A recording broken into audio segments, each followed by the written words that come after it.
You're listening to Double Time, your daily accessible technology show. Now, here's your hosts, Stephen Scott and Sean Priest. Oh, hello, Sean Priest. How are you? I am beautiful. Thank you, Stephen Scott. I'm a little bit frustrated, to be honest, because when that intro comes on, I want to have a little bit of a bop.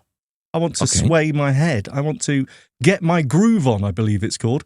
But I can't, because you are limiting me. Why am I limiting you? What are you talking about? Well, apparently on the screen, I'm in a little box. And if I move a little bit, then I bang my head into the box or into your head. Is that how it works? Yes, and please, if you could stick to your box on screen, that would be very nice. Thank you. If you don't mind. You? Keep to your own box. Although nobody puts Sean in a corner. Beautiful. Except me, it would appear. Yes, hello, welcome to Double Tap. Can I be honest? I'm tired. I am tired today. Yes, we are. We're running a little bit behind, and we're having a bit of a slow day. I don't know what's happened. Midweek, I'm going to say. Well, Thursday, kind of. I have some updates on the dog situation. Yes. Oh, dear. Yeah. Oh, dear. Well, that's actually a good indication of where we're at. There we go. That's there we are. Better. That's what we want. That's better. So little Oni, or little pup at home here at Double Tap Towers, the other day, let's just say, how can I say this on a family-friendly show? He produced a sock. Yes, and I think that actually makes it sound worse than what the actual... It probably does, actually, yeah, because it wasn't quite as horrific as that might sound. But yes, he did. He produced... Regurgitated a Yes, sock. Exactly. He brought back a sock. He was holding it for us. Yes. And the strangest thing is, we don't actually have any white socks at home. So this was a white sock that appeared. And we don't have white socks. We always wear black socks. In fact, we've talked about this before. I always buy the same socks, the same brand. And when I buy them, I buy like 20 pairs of the same ones. So I don't have to worry about matching them up. Yep. So anyway, this white sock appeared. We were first of all confused by that, but of course more concerned about the fact that the dog had just produced a sock that clearly he had eaten. So that was interesting. And he was fine after that. And he goes to doggy daycare during the day and everything was fine. And they had noted that he had certainly picked up a little bit after that moment. Another sock. Everything was good. And then last night, he comes home from doggy daycare and everything's fine. And then he collapses. Just collapses. Oh, no. And suddenly we're thinking, oh, no. So it's after the point where you can take him to the vet because it's late at night. So there's an emergency vet you got to go to. That's when all this stuff happens. It's always the same. Hours. Yeah. Yeah. Always when you got to pay a premium charge to go see the vet. Thanks for that, Oni. Yeah, collapsed on the floor. So we got him scooped up, got him into a taxi, got him off to the vet immediately. And I stayed back because my always got a guide dog, Coco, as you know, and we didn't want to take her along for the ride. So we said, well, look, my wife will take the dog to the vet. I'll stay back with Coco, but I was getting regular updates, of course. And she tells me that the vet has looked at the dog, done an X-ray, and it turned out that he clearly had eaten more than one sock. Oh. Clearly, because his stomach apparently was huge. Was it a human foot in there as well, was it? I have no idea. I was starting to wonder because I had a couple of slippers that had gone missing and I had some other things. Don't even joke. I had a pair of headphones. The thing is, you told me about this. So I'll say it, he threw up a sock. Yeah. And I said, you know what? Dogs do that all the time. The amount of socks and slippers my dog made me feel better. At the time, and that made me feel a bit better. I thought, okay, fine, this is a thing. Because, you know, yes. our I'm previous not a medical dog, man, by the way, but I'm just our previous dog, Dougal, he didn't do this. He didn't do any of that kind of stuff. At least not that we knew of. Yeah. He kept it to himself, put it that way, if he did. But no, he'd never done this. So anyway, it was new to us. And when you said, yeah, you know, this is a common thing, and then other people started saying that. And now I realize that was all just humbum because, you know, apparently it can get even worse. So yes, he had to go in last night for emergency surgery. No. They had to open him up to find out what was in there. And late last night, about 11 o'clock last night, I get the call from the vet explaining what was in there. Can you guess, Sean Priest, in the weirdest quiz ever to be created, what was in my dog's stomach? Is there no Rob the voiceover guy jingle for this? No, just this. He That's refused. all we've got. Just the sound effect of a dog. It's I'm not mine. immediately thinking of that scene in Jaws where they cut the shark open and a license plate comes flooding out. Yes. Okay, all right. Well, you don't sound overly concerned, so I'm assuming everything is fine. Yes, I will Let's say just get he's there fine, first. but we'll get to that, yes. Okay. Yeah. So what was in his stomach? That's the question. Okay, so you're saying the sock wasn't yours, so I'm saying this is something from maybe daycare or something, or maybe he's picked up in the park. I was thinking that as well, yeah. What was in there? Okay, there was a I'm going to say slipper. Was there a chewed up shoe? No. Okay, in that case, I'm going to go with tech. It's a tech show, honestly. Was there, was there a Victor Reader stream in there? Yeah, second generation, though, so we didn't care. No, I have the clue. It was not that. It was weird. So there were a number of foreign objects, a number of them. Now, this is a small dog, right? He's a small sheepadoodle. He's a puppy, remember? He's only 5 months old. And in there, they found 3 more socks. Wow. What colour? Black. They were mine. Okay. Clearly has some taste. And the head, the decapitated head of a... I have to, please don't hit pause at this point. I hope this doesn't cut off. The decapitated head of a brown teddy bear. Oh. What, the whole head? Not Yes, even in the pieces? whole head. Wow. No, not in pieces. No, You've just got like a savage dog. Literally, the vet said he had to kind of just pull it back together. He said he was the whole head in some sort of serial killer approach to teddy bears. It must have swallowed that like a pelican. It's swallowing a fish. Just That's the whole right. thing down. That is, and you think about it. You think, how can a dog eat this stuff? Yeah, a tiny dog. I can't even get my head around how you'd eat a sock. Never mind a teddy bear's head. But yeah, so anyway, the result was they spent, it was a 3-hour surgery, which is amazing. The vet was incredible, wonderful guy called Nick, a local vet, and honestly, what an amazing guy. So attentive, so good, so quick as well to get the job done, because I mean, literally we were talking hours here and this would have gone a very different direction. Because it can kill them. It can. You know, if any of that had got into his intestines, that's when you've got problems. So, you know, that would have been it, I think. However, he managed to get everything out. He checked everything. He was happy. He's been sewn back up. And he's now eating a considerable amount of food because he's clearly woken up going, I'm hungry here. I am really hungry. So he's fine. He's absolutely fine. He's on the mend. He'll be a couple of weeks recovery. So no doubt you'll hear him jumping around in here. Although clearly a clear out is coming into this office to make sure there's nothing. We're going to get some eyes in here and make sure there's nothing that shouldn't be lying around because he clearly will eat anything. That's so strange, though. That usually is a Labrador thing where they eat anything at all. But to actually, swallow a sock, and 4 of them, in fact. I know. That's quite strange. Yeah, you're going to have to puppy-proof your entire house, I'm afraid. I mean, I thought we did. We did all that stuff. But, I mean, it's that thing, you go to bed at night, you take your socks off, you just throw them on the floor. You don't think about it. You think, I'll do that in the morning. You're not a teenager. I am I absolutely will act like one. Listen, if the world wants to infantilize me, I will act like a child. He's fine, though. So all good. Wow. And fine, obviously never listen to me for advice. I don't listen to you for anything. Well done. You made me feel better. And I thought, this is good. And now I feel, I must admit, I didn't feel great yesterday. Let's put it that way. So yes, we've had minimal sleep, but we're here.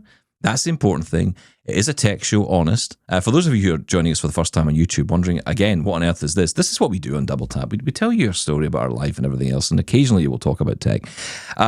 But here's the thing. I want to go back to yesterday's episode because I'm getting so many comments from people on email, on Mastodon, on YouTube as well, saying, you know what, this Greg Hayes guy, he is fantastic. And I agree. I think round of applause to Greg. Isn't he brilliant? I would applaud along, but I'm afraid of hitting this mic, which is just 2 inches in front of my mouth. Absolutely. Greg is fantastic. He always, he gives such a great interview. When he's talking about driverless cars, it's so rare to talk to someone who uses them in that way, just in everyday life. And it's invaluable. Yeah. Oh, it really is. And I think it's the topic as well. I mean, obviously, the topic is really what drives the conversation. But it's also... More coffee. Hang on. Just give me a second. There you go. Yeah, that'll do it. So, and not my double tap branded mug, by the way. That's still in the box downstairs. I need to get my life in order here. This is ridiculous. I'm still drinking out this mug, and I have to cover it up in case there's a brand on it, I'm sure, so I'll get in trouble for showing off whatever's on it. Anyway, stolen. So when we're talking about this, for regular listeners, I did not the story. Steal that mug. Okay. It was stolen to order. On order. On Stephen's orders. Get that mug in your bag. Oh, dear. Yesterday's show, we talked about that. And the topic, of course, is fascinating, isn't it? Because everyone's excited about driverless cars, at least, I think, in the blind community. Although, interestingly, I was on with Jacob yesterday on AMI Today. He's not a fan. I've told him he must come on here and explain himself. Because he's nervous about it, yeah. And I understand that. You're putting your life in your hands of a car. I do understand that. But, what Greg was saying yesterday is, yes, he had the same concerns, the same issues. But honestly, he said, once you start trying this stuff, and I think it's like anything else. I mean, if you showed fire to someone at a time when they didn't know what, fire was, back in those days, historical program here. This is a real push for an analogy. Well, they'd be like, well, what on earth is that, right? They'd be like, well, what's that thing? You'd be terrified. And then you'd say, oh, it gives me heat, but it might burn me. And you'd get nervous about it. And you might not go near it. And you might think fire's a bad thing until you realize it's a good thing. Oh, well done. It all worked out in the end. Yeah, terrible, but okay. Yeah, well, I mean, the point we also raised yesterday was that we're kind of used to giving away control out of necessity. Yeah. So, and we got more, I think we have more confidence in technology. Maybe not always rightfully so. I think a lot of people like this subject. I think a lot of people like Greg. Totally understandable. And also, I think a lot of people want to move to Phoenix, which just sounds like, I think all blind people should move to Phoenix. I like that idea. And lots of people want a Taco Bell as well, apparently. A Taco Bell, yeah. I've never tried taco. I've had a taco, I think. Is that thing? It's like a gigantic crisp. It's like a savoury, meaty Twinkie, isn't it? A savoury, meaty Twinkie. Well, if that puts you off. There's the episode doesn't title. Put you off your dinner. I don't know what will. Although I know someone who'll eat it. I know. I know. Doesn't matter. He'll have it. And if you throw a sock in there, he will love it. Okay, so let's talk about the show, because obviously we've been on YouTube for a couple of days. I want to thank you all for your comments on YouTube, especially because it really means a lot to us that you're tuning in and you're watching us there. Tell us where you're from as well. If you're new to the show, you've been perhaps... Interesting, I'm getting some people saying, I'm really enjoying watching the show as opposed to listening to it.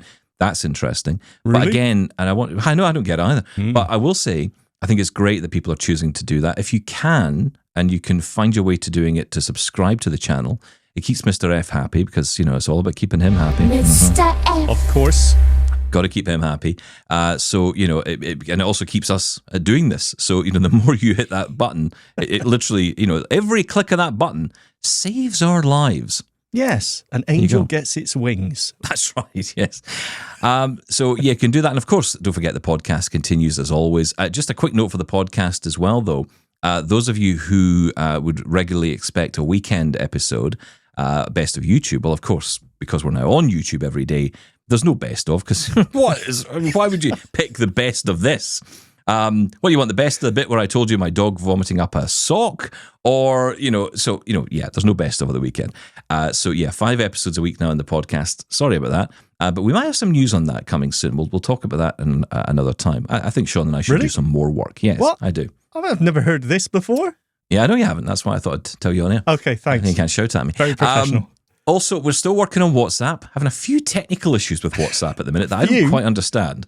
So we're trying to work out how to do this in a way that works, because we want to do a couple of things. We want you to be able to contact us on WhatsApp, but we also would like to set up what's called an announcement group, which means we can tell you what's coming up on the show. We can let you know via WhatsApp what's going on with the show. Maybe we've got a guest coming up and maybe we'd like you to suggest questions or ask polls or all that kind of stuff. Then, we'd like to do that. So we're working on all in the background. I promise you we'll have news on that soon. And one final order of business, naming the plant.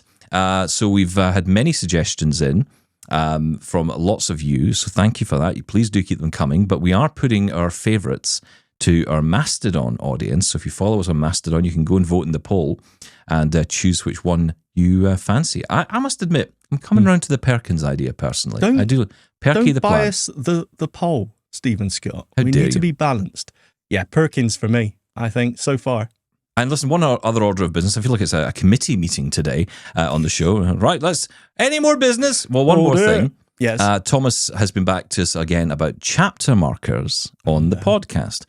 Now, interestingly, we do use podcast or chapter markers on the YouTube channel, but it seems, it's funny, a lot of people have said, hey, it's dead easy to do. It just doesn't seem to be that easy, because actually in the last 2 days, we've been trying chapter markers on the podcast, and it's not been as simple as I thought it would be. It doesn't seem to appear in every single app. So, for example, Apple Podcasts doesn't show them, but Overcast does. And it works incredibly well. But I think we have to work out more or get into more how this actually works per app, because we want it to be as available to as many people as possible. There's no point if it's only available via one app, right? Yes. So we've got to figure all this out. So we're working on it as we speak. And I think you've consulted your expert in this, also known as ChatGPT. That's why it's not working correctly. Yes. No, I am working on it. And there seems to be two different ways to achieve chapter markers when it comes to audio podcasts. The YouTube seems to be working fine. So it's just finding the best way that works on the most apps out there. But yeah, we'll get it sorted.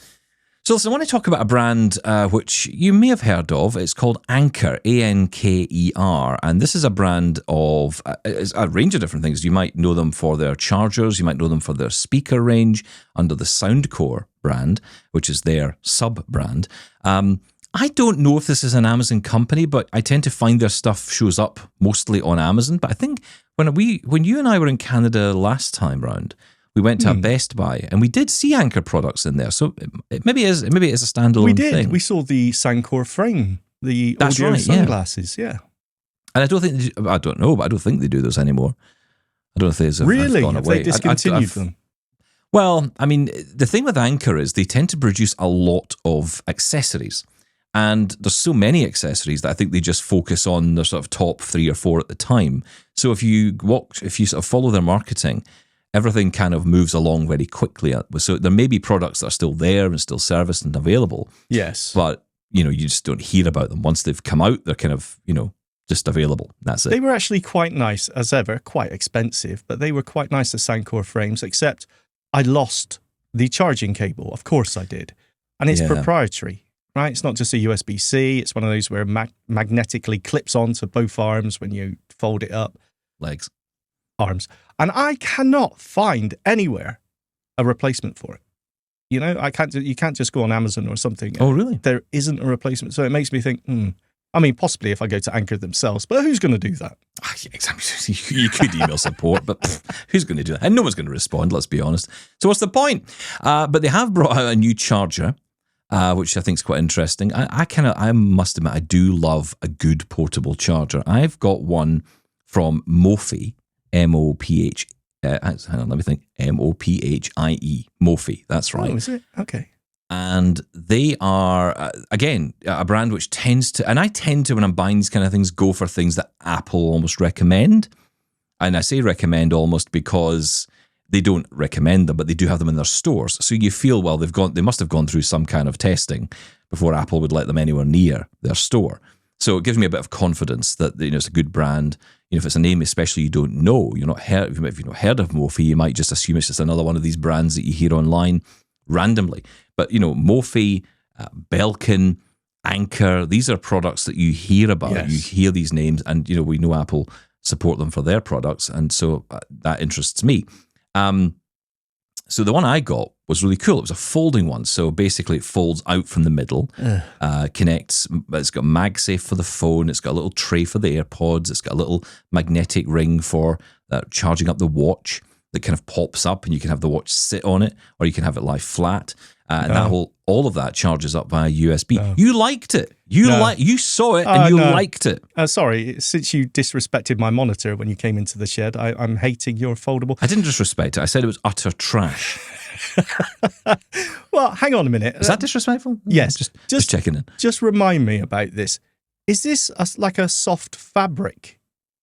It's the one that you tried, yes, that's right. It had like a felt back to it. Yeah, I really don't. It's like trying to charge your stuff on a towel. Like if you've gone swimming and your trunks are still in there. I don't. There's something about that I don't like. Look, I totally understand for if you're traveling, it makes total sense, right? Less space, but yeah, I really don't like that that sort of format. No, not for me. Okay, but there's different styles, and that's where this new one comes in. So the Mag Go 3-in-1, Mag Go being one word, that is a new 3-in-1 folding portable charger, same design. So you have essentially this unit which folds out and then folds in from the middle. You fold the left side in, then the right side over, and then it all clicks together magnetically. But this is a more hard? plastic. Yes, this is a plastic design, which is, I think, more your kind of thing. And once it's actually folded up, it fits in the palm of your hand, which is really quite nice. And I think that's nice. It's got Qi 2 charging in it, which is the newer standard of wireless charging, which I think, I'm not sure if that just, I'm not up on this Qi 2 two trains of wheels. I read up all about Qi 2 charging someone did. a few months ago, and now I've totally forgotten the benefits. Well done.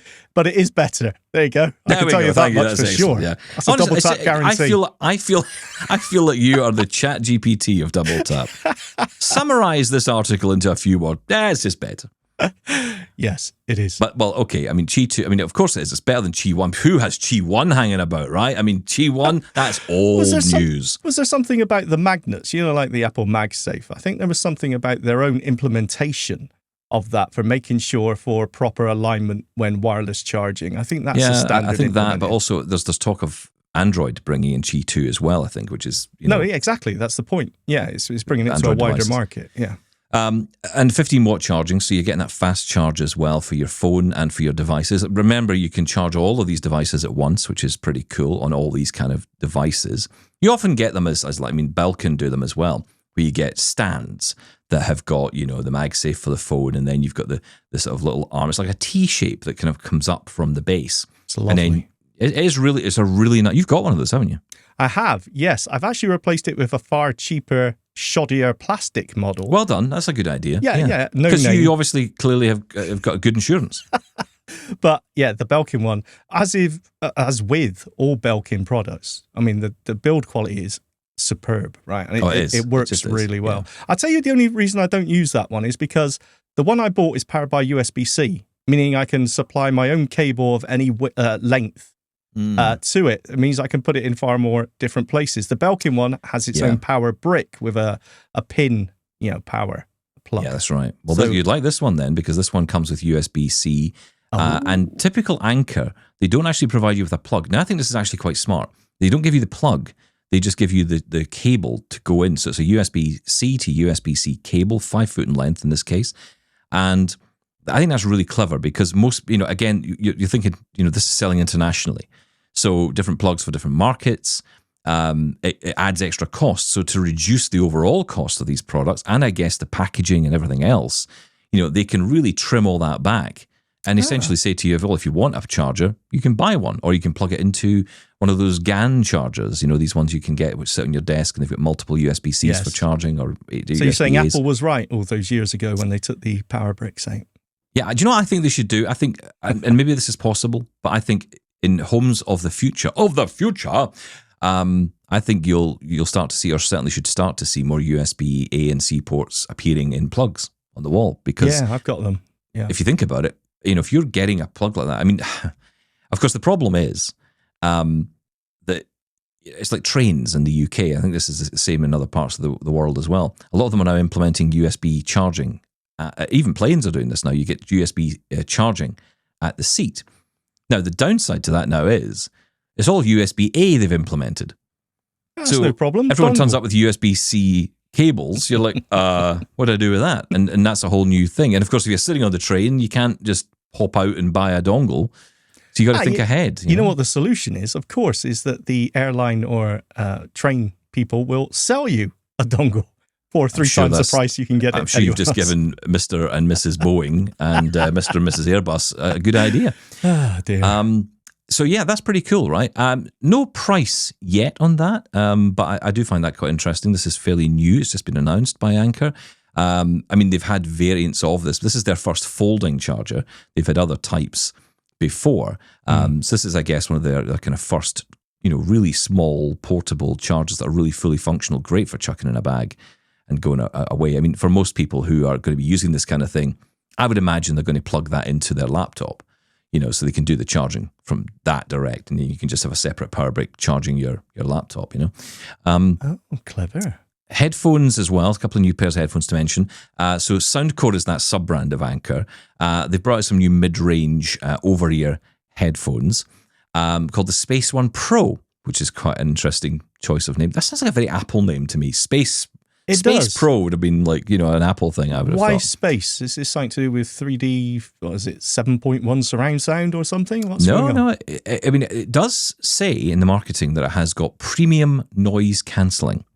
Okay. Which, it's got all the... just going through the specs of this thing, it's got the same specs as pretty much every other pair of noise-cancelling headphones out there. So what premium noise-cancelling means... if it means it's good, then okay, it's worth it. We're talking $200 here in terms of price. Wow. So that's a good bit cheaper than the classic, if you like, the Sony XM5s that everyone raves about. Those are really good headphones with excellent noise cancellation and considerably cheaper than Apple's AirPods Max. So, this is where that mid-range pricing comes in. I do like the idea of this. It also comes with it says in the notes, ergonomic headband. Oh, that's don't really know what that means. Guess it moves. And soft ear cups. My favorite. Wow. Of all the Okay, ear you're cups. really struggling here for Selling it, specs. aren't I? Yes, it looks like headphones. Yes. I wonder. Look, the standard that I always go off is the Bose QC. Is it 35s? Oh yes, yeah, those are good headphones. I know a load of people in the community that absolutely love them for the active noise cancelling and things. So, okay, another pair of headphones.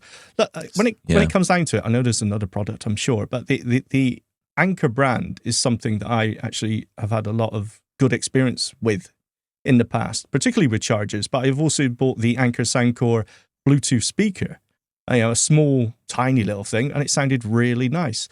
I think it's a great choice for the more affordable end in a lot of cases. They've got some great affordable devices. And also they have the sub-brand of Eufy, right?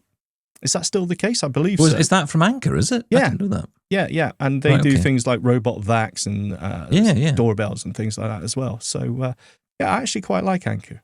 I like the affordable nature of that. That's why I mentioned them, because a lot of people think you've got to spend hundreds and hundreds and hundreds of dollars here to get something good.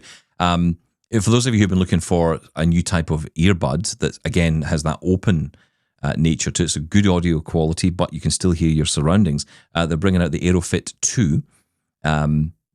Significantly better than the AeroFit 1. Just throw that right in the trash. AeroFit 2 is the future. These are open ear buds coming in at $100, and for that, you're getting excellent sound, according to the marketing, and of course that open ear design as well, so you can hear what's going on. And all that comes in a wireless charging case. This is becoming more popular, and it does mean that you can essentially just sit that on a device to charge, on a charger, rather than having to plug it in. It says when you put the buds back into the case that you'll get a 5-hour battery on a 5-minute charge. That's pretty neat, right? That's pretty impressive. They're all getting better at this. They're all getting better all the time at this. And that price point is coming down and down and down. Of course, the big thing for us as blind people using smartphones with something like VoiceOver running, or computers with VoiceOver, or JAWS or whatever, is latency. And I've been reading an article recently about Bluetooth. I've asked the writer of the article to come on because I think there's a lot of improvements coming to Bluetooth and Bluetooth version 6. Which is coming. And of course, this will be implemented into devices over time, but the standard is being improved, and part of that standard improvement is around reducing latency for things like games controllers over Bluetooth, keyboards over Bluetooth, all of that kind of stuff. Stop hitting that mic. Sorry. And it really will improve, I would imagine, audio as well. But also, like I talked on that video we did about audio, Bluetooth.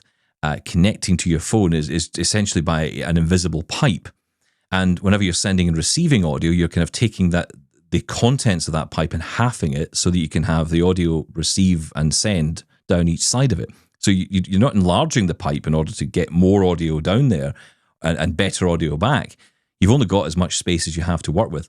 They are trying to improve that by increasing the pipe overall so that you can get better audio back and forward. So calls will be much more crystal clear. You will not have that noticeable change in audio quality when you get onto a call.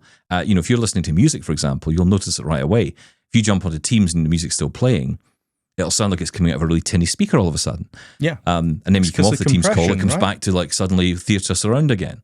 And that's because of the compression that goes into that. So, this is something that they're hoping to improve on, and I can't wait for that. Oh, no, yeah, it's all good. I mean, Bluetooth is so convenient, but you are making that compromise on audio quality. There are different protocols for different Bluetooth connections, that can improve it. But still, they are just limited by the size, as you rightfully say, of the pipe, Stephen Scott. Yeah, thank you. I was correct. Well done, you. Thank you. Right, look, we've got lots of emails coming in. I said we'd get to them today, so let's do it. But first, let's remind you how you can get involved here at Double Tap. Call the Double Tappers now, 1-877-803-4567, or email us, feedback@doubletaponair.com. And we go to our first caller, and that is Negative Julian, who we have not heard from in a while, talking about Google. Hello, Stephen, Sean and Laura. Negative Julian yet again. Hooray. Stephen, I am so delighted to hear that you're enjoying your Motorola G54. Welcome to the fold. Thank you. And Not a I'm fold. particularly delighted because guess what type of device I'm recording this audio on? In this instance, with the assistance of a Plantronics 325 wired headset with boom microphone. It's a tech show, honest. Although you're only just started playing with the phone and barely mentioned it, I thought there were a few things I might bring to your attention, worth a mention to everybody else. Okay. First off, I do hope that you're enjoying the fingerprint sensor. I think the fingerprint sensor on the G54 is an exemplar of how one should work. It's on the power button where it ought to be. It's fast, it's efficient, it works every time. Brilliant. I recommend it. Yeah, love it. Secondly, when I was buying my G54, I did have a good look at the specifications, and I noticed that there was no mention at all of Gorilla Glass or any other sort of protective glass on the screen. So if you're serious about using the G54 day in, day out, sliding it in and out of your pocket and all that stuff, you might want to consider spending $3 on a screen protector. Okay. Easy enough to fit. The only real disadvantage is you can slightly feel the edge of the screen protector on the front of the device. Yeah, that's fine. But then again, if you're willing to forego the delights of the vegan leather, you might fit a gel case or something similar on, in which case the edges of the screen protector just disappear, really, because the gel case fits around the sides. Third thing, yes, voices. I use the Google Voices and Vocalizer and Acapella, and for the life of me, I cannot hear this alleged delay that you think is there, or sluggishness. I just can't hear it.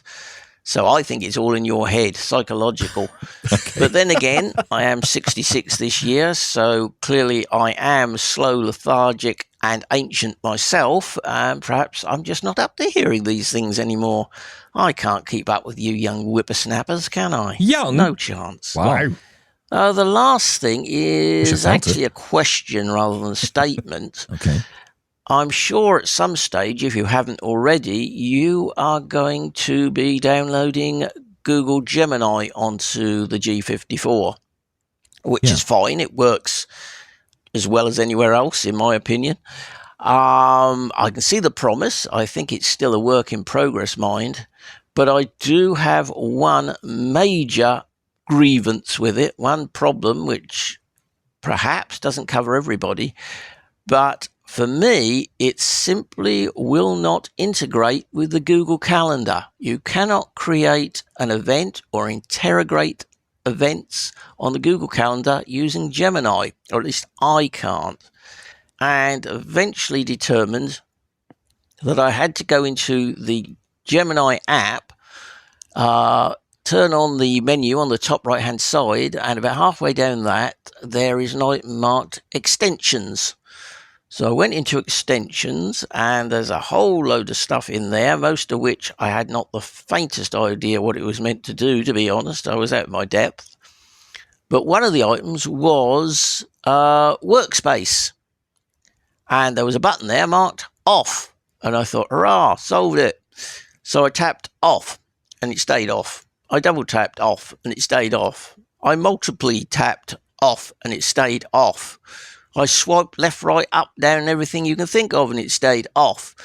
Clearly that button is locked off. And then suddenly, I'm not quite sure how I got there, I was in another screen that said if I wanted to turn on workspace extensions, I had to change some settings in Gmail, which made no sense at all. Why would I change settings in Gmail to get to the Google Calendar? But I tried, failed dismally. That didn't work either. So then as a last resort, I used Be My Eyes to contact Google Help, where I spoke to a very pleasant, polite, American-sounding lady. I outlined my problem, and she hummed and hawed a bit and then said, "Can I put you on hold while I check this out?" I said, "Sure, no problem at all." She put me on hold, and I stayed on hold, and on hold, and on hold, and on hold for about 10 minutes. Important. Yeah. I was about to give up. And then suddenly she came back. Oh. And in a roundabout, polite way, obviously not wishing to be exact because she's a Google expert, she admitted she hadn't got the slightest, foggiest clue, an idea how to use Gemini with the Google Calendar. So my question to you, Stephen, is have you tried it? Does the calendar work for you, or am I just incredibly unlucky? Also, if it doesn't work on the G54, does it work on your Pixel, which is the more powerful phone? I would love to know. And if the answer in both cases is no, it doesn't work, may I appeal to all of your highly intelligent listeners? Does anybody know how to use Google Calendar with Gemini? Because I am completely and utterly clueless, and I would have thought that really ought to be a bog standard feature because Assistant has done it perfectly well for years. So disappointing there. Anyway, for now, that's goodbye from Negative Julian. Enjoy your week. Bye. Thank you, Negative Julian. Always good to hear from you. I actually have in front of me right here the Motorola G54. It's really nice, that vegan leather. Calm down, you two. But here's the thing. I also have the silicon yellow, because actually, I think this is actually the screaming yellow case, which is silicon, and Someone that goes over the top, and it's very nice. No, I just find it nice because my desktop is black. I try to reduce as much glare in my office as possible. So the only downside to that is, of course, when you put something down, it is gone. It disappears. So it just goes completely. So no, the G54. I mean, it's a beautiful phone. I'm quite impressed by it, actually, considering that it is, what would be classed as a budget Android device. I'm very impressed by its capabilities. You mentioned the fingerprint sensor, of course, which is on the side. So nice. And, it's such a wonderful thing to have, in that position. I remember, I think a previous phone I had this as well, and I really, really liked it. I mean, I find on the iPad, is it the iPad mini, they put the Touch ID at the top right, and it's just a really weird place to put it, It's not how you hold the device. You wouldn't put your hand there. So I don't know what the reasoning for that was, but no, this is really nice. Julian also got in touch on email just after that to say that he had suggestions for me. There's a gesture you can do very similar to the back tap on an iPhone. You can do very similar with this as well. So there's tons of features in there. But yes, you can be rest assured I'm fine because I have got my beautiful yellow silicon case as well. So all is good. In air quotes. So, okay. What about the Google Gemini? Have you tried that out yet? Not to the extent of going into specific apps like this, no. So this is what I'm going to throw out to the audience. I have not delved in that far. So I don't know the answer to this. So I'm going to ask our audience who may know. I hope someone does, because I think that's a really interesting point. And I think it's kind of interesting, isn't it, how we very quickly start to look for features and things to do with it. I mean, and to be perfectly honest, adding a calendar event seems like the most obvious thing. I mean, I do that with, I used to do that with Siri all the time. I use the Lady A skill to connect to my calendar. And then that's how I set up events. If I need to quickly set something up or check a calendar, I can just say, hey, when's that doctor's appointment? When am I taking the dog to the vet to remove yet another sock he's swallowed? And it will tell me that time. It will tell me when that appointment is. And then I can add other appointments as well. That's actually a really good way of doing it. But it should be possible on a Google phone, no doubt. Voice assistants work really well, actually, for your appointments. That's the one thing where I don't really have a lot of problems with. It just does it really well. It's just a matter of linking your accounts. I suspect that's probably the problem here, that because it's a separate app, the Google Gemini that you actually download, you'll have to give it permission to access all your other services. But I would expect that to be part of the settings in Google Gemini as well, but maybe it is. You need to go outside into your Google account and set it there.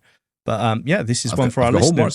But I've got homework over the weekend as well because I want to figure this out as well. So we'll all get together on this one. But if you know the answer, then do email in and tell us. Feedback at doubletaponair.com.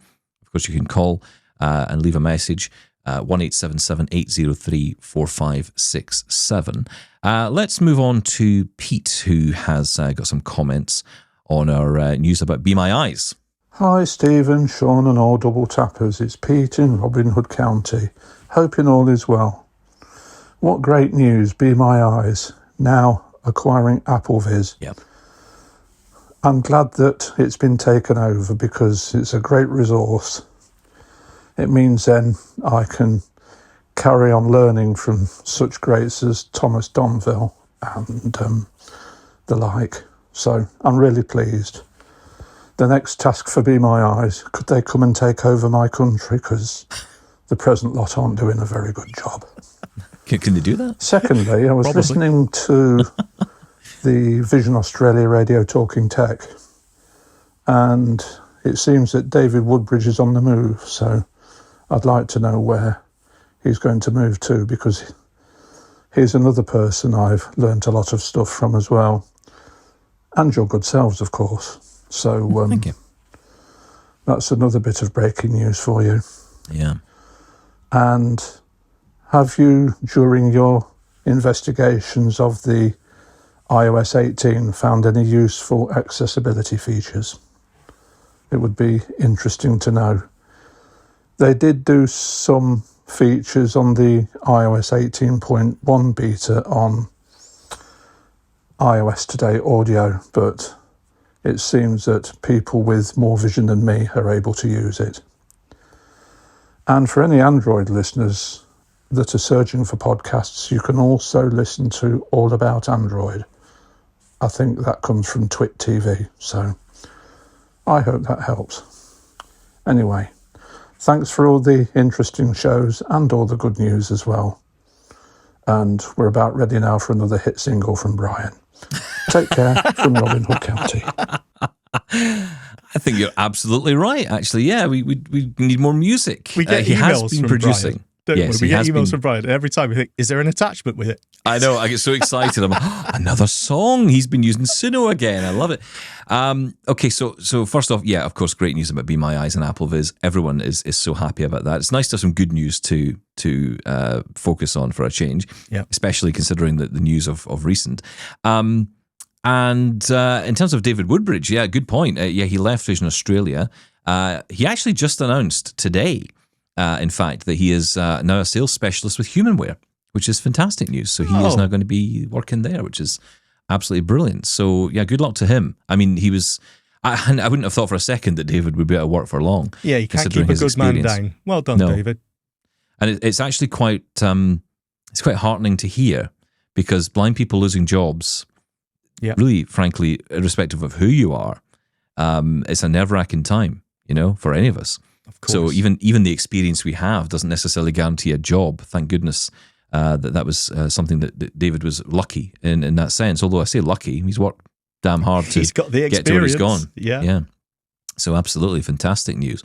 And the point about iOS 18. So iOS 18 accessibility, I'm not going to say anything on that because we actually have a special episode coming up next week where we're focusing entirely on the new iOS 18 accessibility after the Apple event. So on the 11th of September, we will be broadcasting a special episode. I say special, we'll just be focusing in entirely on iOS 18. We'll look at some of the mainstream features as well. We're going to be joined by Patrick O'Rourke from Pocketlint to go through some of the cool features that are in iOS 18 more generally. But we'll also be joined by Shelley Brisbane, of course, author of the iOS Access for All book. She's furiously writing the next edition as we speak for iOS 18. And she's joining us to talk about the multitude. There's a lot of accessibility features in iOS 18. Of course, there's a lot of interesting stuff from the beta that we learned about early on, but improvements since as well. So we'll talk about all of that with Shelley and Patrick on the 11th of September episode of Double Tap. I realise to regular listeners that sounds like we're planning ahead, and I apologise, but please do not get used to it. Okay? Do not adjust your sets. Do not adjust your set. Everything is fine. Let's move on. Stan's been in touch. Hello, Stephen and Sean. This is Stan Warren Luttrell, and I thought that I would give a response because you mentioned Braille on today's program, which is for your Friday. And I thought I'd mention a couple things that I think may be of interest. Now, I happen to like Braille. I use it all the time. But there are many people, or at least I know of people, who, once they learned Braille in school, they just use it as sparingly as they can. They don't really like using it. And I can't explain why. I don't know. But then I know one friend who was never even wanted to use a computer. He just says, no! And I just, I can't explain it. And he gets very curmudgeonly if I talk about it, so I don't. But of course, you also have to think about the nature of who is blind now. Many people that are blind are older, that are blinded because of various kinds of diabetic-related diseases, as well as other things like pigmentosa. Easy for me to say. But, I think there are also things we have to think about. As I always like to say to people, life is all about context. There are all sorts of things I could say, but I think I will take leave for now and wish you and Sean and all of the fellow double tappers a great day. Take care, everybody. Thank you, Stan. Appreciate it. Always appreciate your comments. And we had a very interesting conversation about Braille the other day, which we will come back to and explore more in detail, I think, because I think there is a big question about the future of Braille. And I don't mean in the sense of, people not using it. I think there's a bigger issue here in the sense of people not being taught it and availability for those who are older who want to learn it, actually to access learning it, which doesn't feel like a new conversation. I feel like we've been having this around the edges for a long time. But there does come a point when you do ask yourself, okay, so what is the value of Braille to people? And we see organizations like Hadley and others, coming up with fantastic Brailleist Foundation in the UK, Hadley in the US. They are coming up with great ideas around, for example, labeling and using it for all this kind of stuff. And people have said here on the show, yes, you can do that, but of course there's other ways you can, label things. There's other ways to get information. I often think about how I use Braille today. As someone who's learned Braille later in life, how I use it is if I have time and if I have the energy, let's say, to get into it and actually sit down and do an email, construct the email, then read it back and go through it. And of course, it's all wonderful, as I said before. When my first time sitting down with a Braille display, going through an email word by word and checking the spelling and noticing silly things, and I must fix that. That really is absolutely fantastic when that happens. Yeah. And I love that. But it does take quite a lot of energy to do because it's not inbuilt. It's not something that's just been part of my life all the way. So it just instantly comes back. So there's that. And then I think to myself, well, what do I do in that situation? I just go to audio. I just go through the words and I just arrow through the letters and go, oh yeah, I'm getting the same information. I'm just listening to it, not It's a difficult not reading it. conversation we have with ourselves though, right? Because as you say, Hadley, the Brailleist Institute, all these places, they're doing amazing work in making learning Braille more accessible, doing it in a sort of almost new and groovy way. Doesn't feel like a old-fashioned or anything, bringing it to younger people. But still, we still need that conversation about how many people are actually using it. But is that because of... Here's another thing. Well, the generations coming up, okay, let's just park. I know the opinions that fly around about Braille and, the value of it and sitting reading a book in the dark and all that stuff. I get all that. Is that what young people are doing? And I don't know the answer to that. That's why I'm asking it. I don't know. If it is the case that there's blind children who are, loving reading in the dark, but then I think to myself, okay, that sounds nice, but are they also just using computers to do this stuff or their phones? And is that a bad thing? I don't know. I just don't know. Maybe a generational shift anyway in society. It feels a little bit like perhaps there will be a societal shift. And I go back again to the point about price and cost. And, when you see the price of a Braille display, your average parent is not going to be going out buying one of those because they can't afford it. And if the school can't provide it, and then the school aren't even providing teachers to teach the Braille anyway, which seems to be another big problem, then you do have to ask yourself, okay, so when we get to World Braille Day in January next year, what exactly are we celebrating? What is it we're celebrating? And what are we celebrating for? And what are we hoping for in the future? And I think we have to have a serious conversation as a community about this.